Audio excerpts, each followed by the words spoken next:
नमस्कार, मैं रवि कुमार मीणा और आप देख रहे हैं सर्वोदय टीवी का खास कार्यक्रम खास मुलाकात। आज आपकी हम एक ऐसी शख्सियत से मुलाकात कराने जा रहे हैं जिन्होंने अपने 16 साल के चिकित्सा करियर में लोगों की दिल खोल कर सेवा की है। जी हाँ, आपका ज़्यादा समय ना लेते हुए आपकी मुलाकात कराते हैं अपना ब्लड बैंक के डायरेक्टर डॉक्टर प्रशांत गुप्ता से। डॉक्टर साहब, आपका हमारे इस कार्यक्रम में बहुत बहुत स्वागत है। डॉक्टर साहब, सबसे पहले आपके चिकित्सा जीवन की, चिकित्सा करियर के बारे में पूछते हैं कि कहाँ से शुरुआत हुई और आगे किस तरह के मुकाम पे जाने की आपकी तैयारी है। मैंने जो ऑल इंडिया एंट्रेंस के थ्रू MBBS की है और MD पैथोलॉजी में की है। उसके बाद मैंने CMC वेलोर में काम किया, जहाँ पे पैथोलॉजी के नए नए आधुनिक क्षेत्र में जो है मैंने काम किया। वहाँ पे देखा, वहाँ पे समझा उसको। फिर वहाँ से यही कह के आया मैं अपने टीचर्स को कि मेरे को पलवल जाना है और वहाँ के लोगों को जो है इस सब चीज़ों का फ़ायदा देना है। क्योंकि उस समय पलवल में कोई एक quality controlled, quality assured lab नहीं थी और ना ही कोई अच्छा ब्लड बैंक था। तो दिमाग में हमेशा यही रहा कि एक अच्छी लैब और अच्छा ब्लड बैंक जो है पलवल को देना है। डॉक्टर साहब, पारिवारिक अगर बात की जाए पारिवारिक जीवन की, तो परिवार में भी आपके चिकित्सकों से परिवार पूरा भरा हुआ है। तो कौन कौन लोग किस किस चिकित्सा में पारंगत हैं, ज़रा विस्तार से बताएं थोड़ा। हाँ, डॉक्टर राजीव अग्रवाल आप सब लोग जानते हैं, वो MD मेडिसिन हैं, काफ़ी समय से इसमें हार्ट के विशेषज्ञ हैं और यहाँ पे काम कर रहे हैं। डॉक्टर संदीप गुप्ता यूरोलॉजिस्ट हैं, डॉक्टर निरुपमा वो एनेस्थेटिस्ट हैं, डॉक्टर श्रद्धा वो गायनेकोलॉजिस्ट हैं और मेरा नंबर आता है। तो डॉक्टर साहब, 2004 में आपने पलवल आए हैं। आप 2004 से 2020 यानी 16 साल का एक लंबा सफ़र रहा है। तो इस दौरान आपने समाज को समर्पित किस तरह का कार्य किया? बहुत समय से मन था कि यहाँ पे एक ब्लड बैंक होना चाहिए अच्छा, और काफ़ी समय से हमने कोशिश करी कि थैलेसीमिया ग्रस्त बच्चों को मुफ्त रक्त मिल पाए, क्योंकि उन्हें बार बार जो है फरीदाबाद दिल्ली के चक्कर काटने पड़ते हैं और उन्हें रक्त के लिए इधर उधर भागना पड़ता था। तो अभी लॉकडाउन पीरियड में इन लोगों को, जिन इवन फरीदाबाद वालों को भी ब्लड नहीं मिला, तो हमने अपने दरवाजे खोले हुए थे। फरीदाबाद, मथुरा, कोसी, गुड़गांवा, सब जगहों से जिसको कहीं ब्लड नहीं मिला वो अपना ब्लड बैंक में आकर के उसे मुफ्त रक्त मिला। और मैं धन्यवाद करता हूँ डॉक्टर सचिन गुप्ता का, जिन्होंने उन्हें मुफ्त चढ़ाया भी। लॉकडाउन पीरियड में भी सब लोगों ने हमारा बढ़ चढ़ कर के साथ दिया। स्वयं से भी संस्थाएं आगे आईं और उन्होंने दिल खोल कर रक्तदान किया। डॉक्टर साहब, थैलेसीमिया के बच्चों की जैसे उन्हें रक्त की ज़रूरत पड़ती रहती है समय समय पर, ऐसे पलवल में भी काफ़ी सारे बच्चे हैं। तो उनके लिए आप लोगों ने किस तरह का कदम उठाया और उसमें किस तरह की आपको सफलता मिली है? पहले हमारे जब शुरू किया था 1.5 साल पहले, तो 10 बच्चे हमारे साथ जुड़े थे और उनसे हमने शुरुआत की और आज हमारे पास 35 बच्चे हैं जो कि हर महीने फ्री ब्लड लेके जाते हैं और डॉक्टर सचिन गुप्ता के यहाँ पे फ्री ब्लड चढ़वाते हैं। डॉक्टर साहब, एक चीज़ देखने में आती है, लोगों की मानसिकता कहें या फिर भ्रमित कहें उन लोगों को, कि ये कहते हैं कि अधिकतर बड़े हॉस्पिटल्स में जाते हैं या फिर डॉक्टर के पास जब जाते हैं तो लोग जेब काटने का काम करते हैं।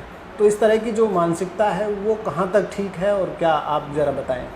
नहीं, इस तरीके की कोई वो बात नहीं है। हम तो जिसको भी डिस्काउंट है, काफ़ी लिबरल डिस्काउंट्स देते हैं और साथ साथ में लैब, हमने एक ऐसी क्वालिटी कंट्रोल लैब है जो कि जो NABL कुछ ही समय बाद जो आपको NABL एक्रेडिटेड भी मिलेगी, जो कि अंतर्राष्ट्रीय एक मानक है, और ISO का दर्जा, जो कि जिस समय पे पूरे पलवल, फरीदाबाद, मेवात जिले में किसी के पास ISO नहीं था, हमने वहाँ ISO से शुरुआत की। हमें करीब 15 साल हो गए जब से हमने अपने आप को क्वालिटी कंट्रोल्ड और क्वालिटी एश्योर्ड किया हुआ है। कुछ 4-5 साल पहले हमने SMS के जैसे सिस्टम लॉन्च किया। मतलब हमें खुशी होती है कि कम से कम हमें देख करके और बाकी की लैबें अपने सुधार करती हैं। जब मैं आया था आज से 16 साल पहले, तब जो यहाँ पे कोई मशीन ही नहीं थी, लोग मैनुअली सारा काम कर रहे थे। धीरे धीरे हम मशीनें लेकर के आए, लोगों ने देखा देखी जो अच्छी अच्छी मशीनें रखी।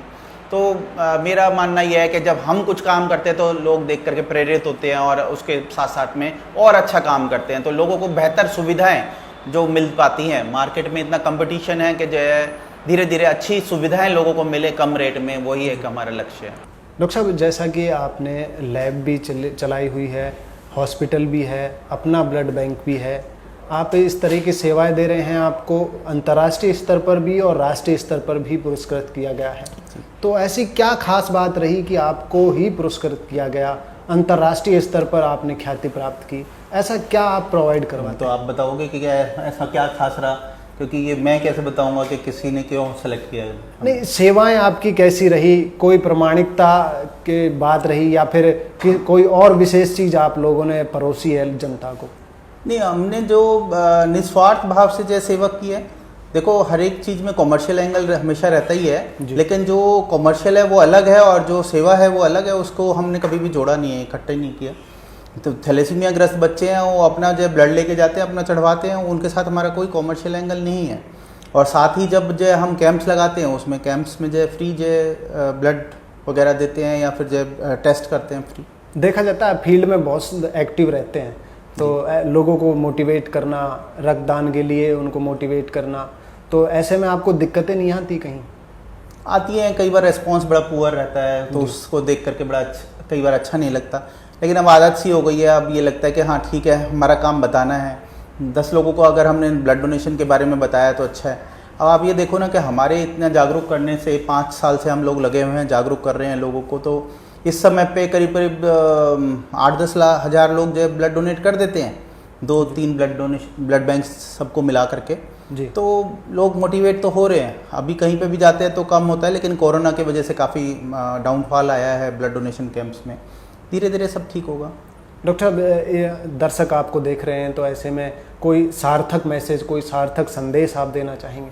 मेरा तो एक ही संदेश रहा है हमेशा से कि कोई भी व्यक्ति जो 18 साल की उम्र से ज़्यादा हो, 45 किलो वजन ज़्यादा हो, कोई दवाई गोली ना ले रहा हो, तो वो कृपया अपना ब्लड बैंक में आकर के थैलेसीमिया ग्रस्त बच्चों के लिए ज़रूर रक्तदान करें। और आप लोग स्वस्थ रहें, किसी भी तरीके की कोई परेशानी हो स्वास्थ्य रिलेटेड तो कृपया मेरे नंबर पे फ़ोन कर सकते हैं और अपनी जो स्वास्थ्य संबंधी जानकारी ले सकते हैं। सर्वोदय टीवी के खास कार्यक्रम खास मुलाकात में बस इतना ही। आगे आपको इस तरह की और शख्सियत से आपको रूबरू कराते रहेंगे। तब तक के लिए नमस्कार।